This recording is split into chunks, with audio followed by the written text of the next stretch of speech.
Hello everyone. ये video उन parents के लिए है जिनके बच्चे न्यूबॉर्न में एडमिट होते हैं। So my name is doctor Kalpesh Shroya. I am a consultant paediatrician and neurologist at healing hospital Chandigarh. तो आज बात करते हैं कि जो न्यूबॉर्न बेबीज़ निक्कू में एडमिट होते हैं तो उनके जो पेरेंट्स हैं उनको निक्कू में क्या क्या देखना होता है। सबसे पहले जैसे ही आप अगर बेबी को देखने जाते हो तो आपको स्टाफ बोलता है कि हैंड वॉश कर लें। निक्कू की एंट्री से पहले ही हैंड वॉशिंग एरिया होता है।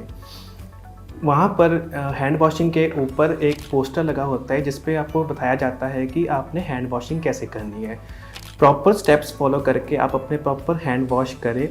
उसके बाद आपको एक गाउन दिया जाता है और कैप एंड मास्क दिया जाता है ताकि निक्कू में किसी तरह की कोई इन्फेक्शन ना रहे आपके बेबीज़ को। तो जैसे ही आप निक्कू में एंटर करते हैं, एक साइड पर निक्कू का जो स्टाफ होता है उसका एक काउंटर रहता है, उस पर निक्कू का स्टाफ कोई ना कोई काम करता रहता है। तो निक्कू में एंटर करने के बाद आपको आपके बेबी के पास लेके जाया जाता है। वैसे तो निक्कू में बहुत क्योस होता है, बहुत मॉनिटर्स होते हैं, अलग अलग तरह की साउंड्स होती हैं, जिसकी वजह से आपको लगता है कि पता नहीं हम कहाँ ही आ गए। बट आपके लिए आपके पास निक्कू का स्टाफ है आपको कंफर्ट करने के लिए, आपको समझाने के लिए। तो आप अपने बेबी के पास जाते हो तो आपका बेबी एक वार्मर में पड़ा होता है, उसका नाम होता है ओपन केयर वार्मर। जो बच्चे प्री टर्म्स होते हैं, बहुत ही टाइम से पहले हुए होते हैं, उनका बेबी इंक्यूबेटर में रहता है। इंक्यूबेटर एक ग्लास की वॉल होती है जिसमें आपका बेबी कंफर्ट में रहता है, आपके बेबी को हीट प्रोवाइड करता है और ह्यूमिडिफिकेशन प्रोवाइड करता है। जो ओपन केयर वार्मर है उसकी एक प्रोब आपके बेबी के पेट पर लगी होती है। ये जो वार्मर है ये आपके बेबी को रूम टेम्परेचर की हीट प्रोवाइड करता है ताकि आपका बच्चा ठंडा ना रहे। और ओपन केयर वार्मर के साथ ही मॉनिटर अटैच होता है और मॉनिटर की प्रोब आपके बेबी के यहाँ तो हाथ में लगी होती है, यहाँ पर पैर में लगी होती है। ये मॉनिटर आपके बेबी का हार्ट रेट, आपका बेबी कैसे ब्रीथ कर रहा है, आपके बेबी की ऑक्सीजन की सैचुरेशन कितनी है, मतलब आपके बेबी के ब्लड में कितनी ऑक्सीजन है, ये सब बताता है। और इस मॉनिटर की जो अलार्म्स होते हैं वो भी निक्कू का स्टाफ एडजस्ट करता है, क्योंकि कई बार क्या होता है कि नॉर्मल बेबीज़ में भी अलार्म बीप कर सकता है। इसका मतलब ये नहीं है कि आपका बेबी सिक है, बट अगर आपके बेबी का हार्ट रेट या सैचुरेशन ऑक्सीजन के लेवल बॉडी का ऊपर नीचे हो रहा है तो मॉनिटर आपको तुरंत बता देगा। तो अगर आप बेबी के पास खड़े हैं और आपको लगता है कि मॉनिटर आवाज़ कर रहा है तो आप निक्कू के स्टाफ, नर्सिंग स्टाफ को बोल सकते हैं।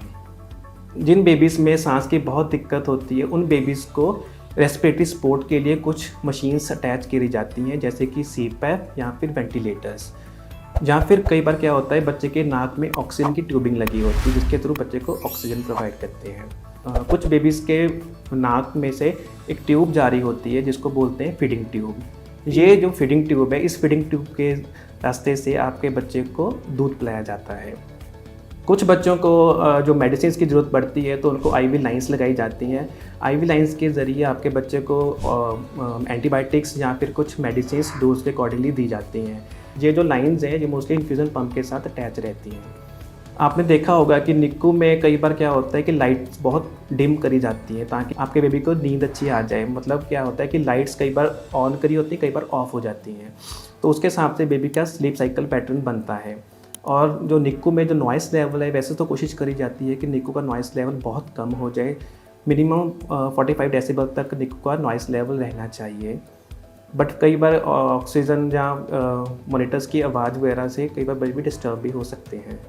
और आपका बेबी जब ओपन केयर वार्मर में लिटाया जाता है तो उसके अराउंड एक कॉटन के कपड़े की एक लाइन सी बनाई दी जाती है जिसको हम नेस्टिंग बोलते हैं। ये नेस्टिंग बेबी के सुलाने में या उसको कंफर्ट करने में बहुत हेल्पफुल रहती है। तो कई बार बेबीज़ को उल्टा भी लिटाया जाता है ताकि आपका बेबी अच्छे से सो जाए, रेस्ट कर ले। और निक्कू में आपने देखा होगा जिन बच्चों को पीलिया होता है उन बच्चों के लिए स्पेशल फोटोथेरेपी लाइट्स लगाई जाती हैं। ब्लू कलर की लाइट्स होती हैं। ये ब्लू कलर की लाइट्स जो होती हैं बेबी की स्किन से जो पीलिया होता है उसको जल्दी से ठीक कर देती है। निक्कू में नर्सिंग स्टाफ के अलावा डॉक्टर्स भी होते हैं या फिर कई बार क्या होता है सफाई करने वाले वर्कर्स भी रहते हैं। तो निक्कू में लोगों की आवाजाही ज़रूर रहती है। और निक्कू में इन चीज़ों के अलावा बड़ी मशीनें भी आती हैं, जैसे कि एक्सरे की मशीन। अगर आपके बच्चे को सांस की दिक्कत है तो एक्सरे की मशीन के थ्रू एक्सरे करा के बच्चे की सांस की दिक्कत देखते हैं कि लंग्स में कोई दिक्कत तो नहीं है। कई बार क्या होता है कि एक्सरे मशीन के साथ बच्चे की अल्ट्रासाउंड की मशीन भी साथ में लगाई जाती है, ताकि बच्चे का स्कैन प्रॉपर हो जाए, जैसे दिमाग का स्कैन या इको स्कैन, हार्ट का स्कैन किया जाता है। सो बीइंग अ पेरेंट, आप निक्कू में क्या एक्सपेक्ट कर सकते हैं, मतलब आपका क्या रोल रहता है निक्कू में। अगर आपका बेबी स्टेबल है, मतलब ऑक्सीजन वगैरह हटा दी गई है, कुछ फीडिंग के इश्यूज़ के कारण बच्चे को रखा हुआ है, तो आप बेबी को होल्ड भी कर सकते हैं। निक्कू का जो नर्सिंग स्टाफ है वो मॉनिटर करता रहता है कि आपने बच्चे को कैसे होल्ड किया है। जो बहुत ही प्री टर्म्स बच्चे होते हैं उनके लिए मदर्स विज़िट करके उनको बच्चे को केएमसी करवा सकती हैं। KMC means kangaroo mother care, जिसमें आप स्किन टू स्किन कॉन्टैक्ट रख के बेबी को कंफर्ट कर सकते हैं, बेबी को रैप अप कर सकते हैं। जो केएमसी की वजह से बच्चे का वेट ईज़िली बढ़ जाता है और बच्चे की मदर के साथ बॉन्डिंग रहती है।